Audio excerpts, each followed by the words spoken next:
que Bitcoin n'a pas d'imprimante. Voilà, Bitcoin c'est un service, c'est un protocole déjà.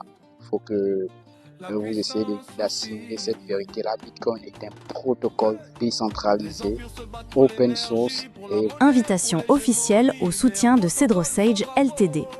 Notre mission est claire, rendre la technologie accessible à tous, former une nouvelle génération d'entrepreneurs et bâtir un écosystème numérique solide au Gabon et en Afrique. Aujourd'hui, nous avançons à grande vitesse et vous pouvez devenir une pièce maîtresse de cette réussite. Si vous croyez en l'innovation, en l'éducation et en la montée en puissance des talents locaux, alors soutenez l'expansion de CedroSage Ltd en effectuant un don, même symbolique. Chaque contribution renforce les outils, les formations et les opportunités que nous mettons entre les mains du public. Comment soutenir notre projet ? En Bitcoin, via la plateforme de crowdfunding Gazer, le lien est en description. Directement sur X, depuis notre profil @CedroSage, en cliquant sur les 2 petits billets à côté de la photo de profil. Ou par mobile money, Airtel Money ou Move Money.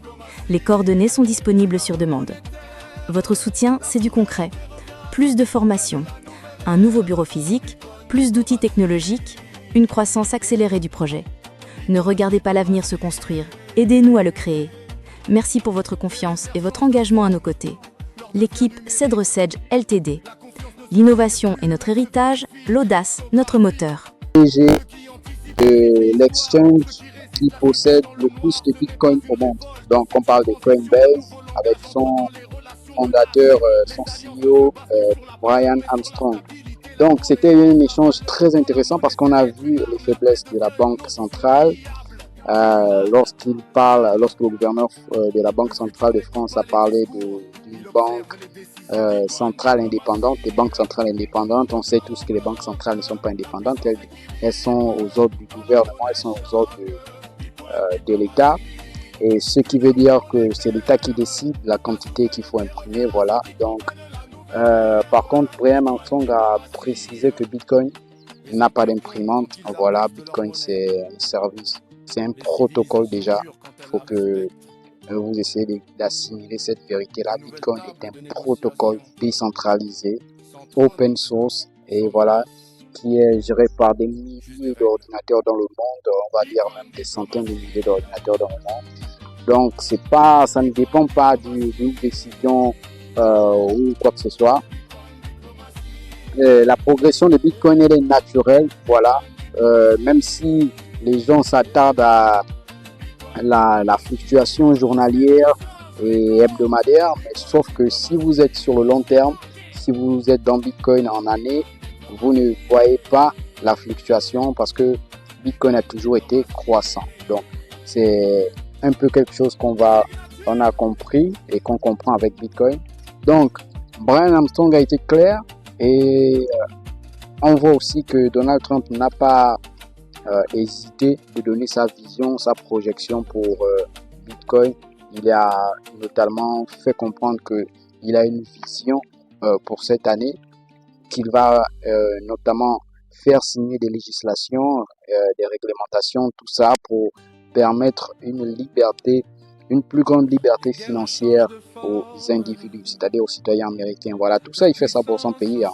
Voilà, il est conscient que avoir de l'avance sur Bitcoin, c'est protéger le portefeuille des Américains. Si il n'a pas cette liberté, il aura du mal à vraiment avoir des citoyens américains, on va dire, libres financièrement. Donc, tout ce qu'il est en train de mettre en place, on peut le qualifier de tout. Voilà, Donald Trump, il souffle le chaud et le froid, voilà, il souffle vraiment tout. Et c'est quelqu'un qui est imprévisible à tous les niveaux. Mais le fait d'aller dire au sommet du Forum économique mondial qu'il a des textes sur la législation crypto, la législation Bitcoin et crypto pour les États-Unis qui seront signés dans les prochains jours et qu'en même temps, on a dans ce forum économique le gouverneur de la Banque centrale de France qui raconte, on va dire, du n'importe quoi sur Bitcoin, par exemple, qui n'a pas confiance à Bitcoin parce que la fluctuation ou quoi que ce soit, les problèmes qu'il a eu à mentionner. En tout cas, il y a un petit notebook LM que j'ai fait pour vous expliquer un peu le World Forum économique. Donc, vous allez pouvoir l'écouter. C'est quelque chose de magnifique. Donc, on se voit au prochain numéro. Nous sommes toujours disponibles pour vous former. Voilà. Donc, nous avons notre application Cédrossage Bitcoin qui est disponible pour vous apporter la connaissance qu'il faut sur Bitcoin. Et on se voit au prochain numéro. Alors, Davos. Vous savez, c'est le grand rendez-vous annuel, là où les grands de ce monde se retrouvent pour, disons, dessiner les contours de notre avenir. Mais cette année, eh bien, au milieu de toutes ces conversations très policées, il y a eu un vrai clash. Une étincelle. Et pas sur la géopolitique, non. Sur quelque chose de beaucoup plus fondamental. L'argent. Notre argent. Allez, on plonge dedans pour voir ce qui s'est réellement passé. Et voilà. C'est cette phrase qui a mis le feu aux poudres. Prononcée par le gouverneur de la Banque de France, en personne. Franchement, à première vue, ça semble presque anodin, non ? Je fais plus confiance aux banques centrales. On pourrait se dire, bon, ok, c'est son job de dire ça. Sauf que ces quelques mots, en apparence si simples, ont touché un nerf à vif. Ils ont frappé au cœur même de la définition du Bitcoin. Et là, tout a basculé.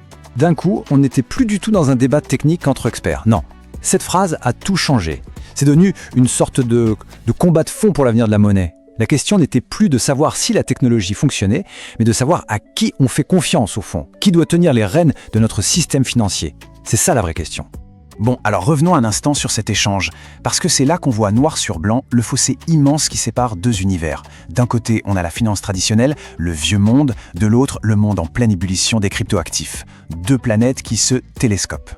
Et tout le désaccord, en fait, il tient en un seul mot, émetteur. C'est fou, non ? Pour le gouverneur de la Banque de France, c'est simple. Le Bitcoin a des émetteurs privés. Un peu comme une entreprise qui fabrique un produit et le met sur le marché. Mais là, Brian Armstrong, le patron de Coinbase, a dû bondir sur sa chaise. Pour lui, c'est une hérésie totale. Il répond du tac au tac. Non, le Bitcoin n'a pas d'émetteur. C'est un protocole, un logiciel décentralisé. Et là, on comprend que ce n'est pas juste un détail technique. C'est une différence de vision du monde. C'est carrément philosophique. En fait, cette petite joute verbale, ce n'est que la partie émergée de l'iceberg. La vraie bataille, elle se joue bien en dessous. Et la question, elle est simple mais vertigineuse. Pour gérer notre argent, on fait confiance à qui ? Ou à quoi ? À des humains dans des institutions ? Ou à des lignes de code dans un réseau ? Et ce tableau, il résume tout parfaitement. Regardez, d'un côté, on a la finance qu'on connaît tous, la TradFi. Ici, la confiance, elle repose sur quoi ? Sur des gens, des institutions, des banques centrales qui ont, en théorie, un mandat démocratique.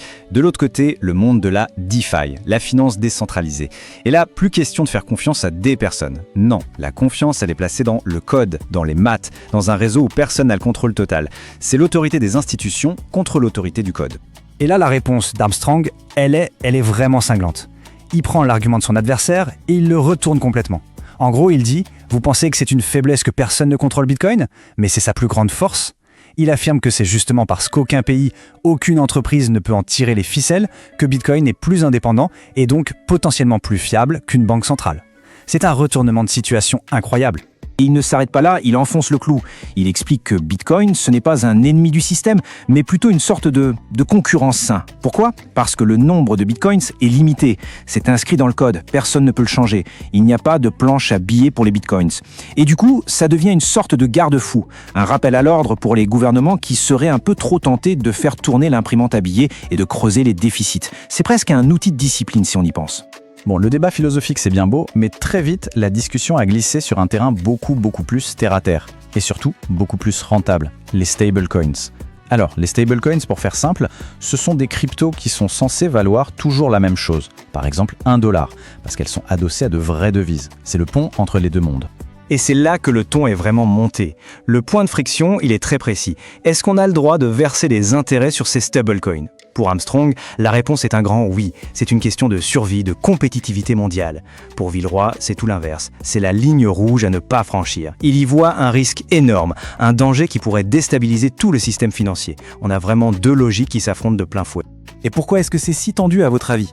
Eh bien parce qu'on ne parle pas de cacahuètes. Tenez-vous bien, 355 millions de dollars. C'est ce que Coinbase a gagné en un seul trimestre, juste avec les revenus liés aux stablecoins. Voilà, d'un coup, on comprend mieux pourquoi le débat est si vif. Derrière les grands principes, il y a un business absolument gigantesque. Surtout, il ne faut pas croire que cette discussion est restée confinée dans les montagnes suisses. Pas du tout. Ce qui s'est dit à Davos a des répercussions directes sur le vrai champ de bataille, le champ politique. Et tout se joue en ce moment même.